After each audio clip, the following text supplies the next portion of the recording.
After spending the day with the Viper GTS, we were pretty blown away. It's an incredibly exciting car to drive. Looks incredible. It is a hell of a fast car. Very. But there are some things that we hate about it. Go ahead and tell them. First of all is the reliability.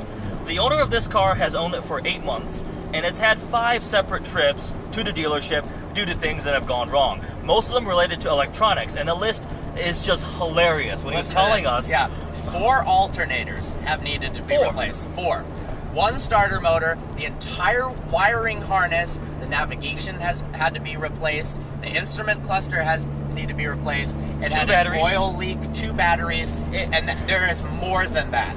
It was so bad to the point where the owner was considering getting rid of the car. But he told us he loves the car so much and it's so much fun to drive. Despite the issues, he has elected to keep the car. So that says something for it. It definitely says something about how great this car is, but that reliability about that record. Hassle. Oof. Second off is the refinement. This thing is not comfortable, it's not smooth, a lot of road noise, and it rides, might be the worst riding car that I have ever driven. It feels like a brick on wheels. So you have to know what you're buying when you get into this car. If you want a track car or something that's really exciting to drive 1 day a week, this is fantastic. It's great. And that's very much possible for what most Viper owners want. But nowadays, cars with their adaptive suspension and just refinement in general are getting so good at being two-faced. Yes. You can buy a new Z06 or a McLaren 650S that performs incredibly in a straight line and around the racetrack, but it can also be comfortably daily driven, and this simply cannot. Nope. It rattles, it's rough, there's a ton of wind noise on the freeway, and if you don't have another sports car enthusiast in the passenger seat, the passenger is going to hate you so much. Do I mind that much? Not really, but I wouldn't be able to daily drive this thing. Not at all. I can absolutely suffer through it for weekend drives, and it's been an absolute blast today. But on some, like right now we got stuck in a not so nice patch of road in Michigan, and this is not enjoyable. Third off is the engine. It's a great power plant. 8.4 liter V10, it's massive, but it's old. It has been around for many years. It was actually developed with the help of Lamborghini's expertise, and that's when Chrysler owned Lamborghini. And I bet most of you didn't know that Chrysler owned Lamborghini. That just shows how long ago this happened. Yes, there's been modifications. The car has gone from 400 to 640 horsepower, but it's an ancient power plant. And it's just not very efficient, and that's a lot of weight in the front of the vehicle. It can only rev to 6,400 RPMs because of the inertia caused by such a large motor, and part of that causes it to suffer from sound in the sound department. It's such a large engine that it really can't scream like the V10s you're used to. I think an E60 M5 sounds better. Of course, an LFA sounds better. Lamborghini Gallardo, Audi You're biased R8. with that one. You're a little biased. Okay, but I don't think this is a very nice sounding motor, to be honest. Fourth is the interior. They have made a great deal of improvements. That's not saying much because the last generation one was so bad it's not even funny. But there is leather everywhere. They claim it's from these fancy Swedish and Italian cows that get massaged every day. So it's good leather. And the seats are from the same supplier that supplies seats for Ferrari. But the design sucks so much. It's terrible. The design language is just horrendous. I hate the vents in the front, and this is the GTS. I mean, this is the highest end trim in terms of luxury in the interior. It's just not really cutting it. The infotainment screen isn't that great. Everyone has really stepped up the bar, even in cheap $20,000, $30,000 cars in terms of interiors, that this...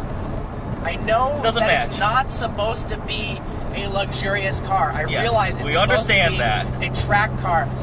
But for those that want to enjoy it as much as possible, when you buy a car like this, it's going to be really hard to let it sit in the driveway or in the garage and take it out twice a month to take it to the track or once a week. You're going to want to drive it all the time. And part of that there's a benefit to having a really nice interior because, after all, you are sitting inside the car. If all you were doing was sitting outside the car, staring at it, this is perfect. The car is freaking it looks incredible neat, looking. Yeah. But you spend a lot of time in here, and it's just it's tacky. It's not nice looking. Not up. Another complaint about the interior is the space, or more specifically, the lack of it. I am not a small individual. I'm over 6 feet tall.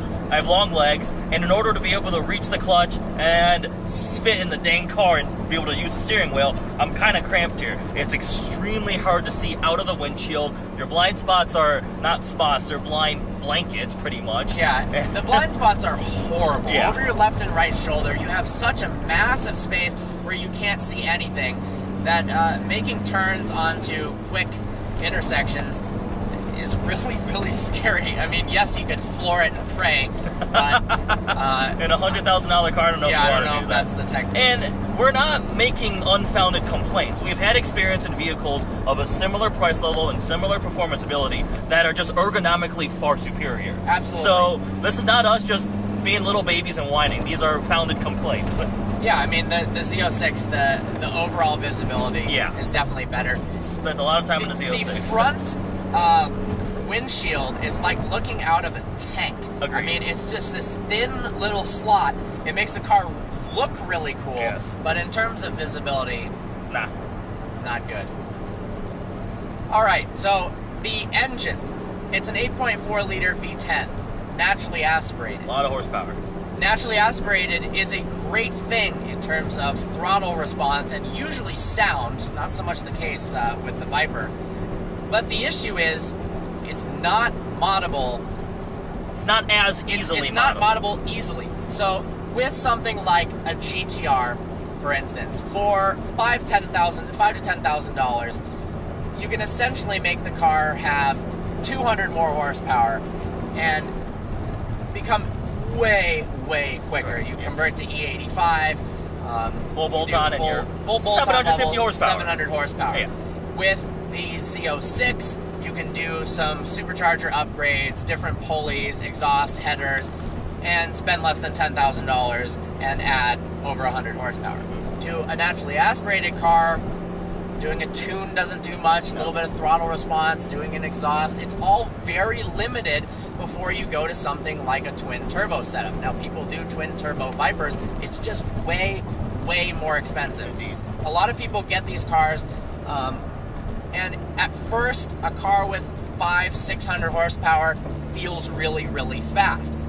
But after a year and a half of ownership, you do start to get used to it, and people get the urge to want to make their car faster. And unfortunately, with certain cars, there's not an easy way to do that. Yeah. Like my Lamborghini, unfortunately, there's nothing I can do short of, you can say, yeah, twin turbo the car, twin turbo Underground the car. racing! Yeah, okay. For $40,000, you can twin turbo it, just destroy reliability. Yeah. The clutches are going to go out. Yeah, it's 40% of the value of the car. The return on investment in terms of tuning and increasing performance on a naturally aspirated car are just much less than a already forced induction vehicle. Do you need it on this car? Absolutely No, not. it's fast. It's stupid fast. It's very but if fast. you wanted to do it, you're really limited. So there you go. There's 5 things that we hate about the Viper GTS. They're out. So we went over railroad tracks, and it absolutely sucks. But I mean, in general, we love this car. It's a really badass vehicle. It's a more exciting alternative to the Z06 that you can't drive on a daily basis. But if you don't need to drive it on a daily basis, then this thing is pretty awesome. Special thanks to Wasim, who runs the Motor City Rally in Detroit. It's happening on August 3rd through 6th. We're going to be going on it. It's a rally all the way down to Atlanta. We're going to hit up the Tail of the Dragon. Going to be an absolute blast. This car is going to be there. Lamborghinis, Ferraris. Many cool cars. Follow them on Facebook, Motor City Rally. Follow them on Instagram, @Motor City Rally. Thanks so much for watching this. Hope you enjoyed it. I know the haters are going to comment so much shit about how these are the littlest complaints. Yeah. It's a race car. It's a race car. How can you complain about the interior and the visibility when you're going to take it on the track? Okay? We're driving it on the road right now. Go drive one. This car drives it on the road almost all the time. You're not on a racetrack all the time. And chances are, if you're commenting those type of negative things, you know, you're not going to be tracking the damn car on the road, on the track. Before you post a comment complaining about what we have to say, go out, drive the car for multiple hours, and then if you still think we're utter idiots, then comment, and then I will agree with you. I agree. I'll allow you to say that. Viper owners who have driven this car on the track, absolutely, you can comment on this. Matt Farah, Chris Harris, Jeremy Clarkson. If Jeremy Clarkson comments on this, fuck yeah. But you guys can comment. But seriously, go test drive one.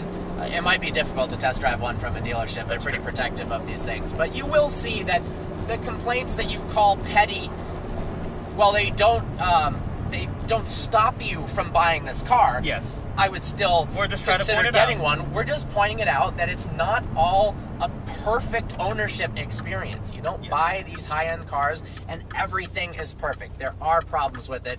That's what we've stated. Hope you enjoyed it. Look forward to seeing you next video.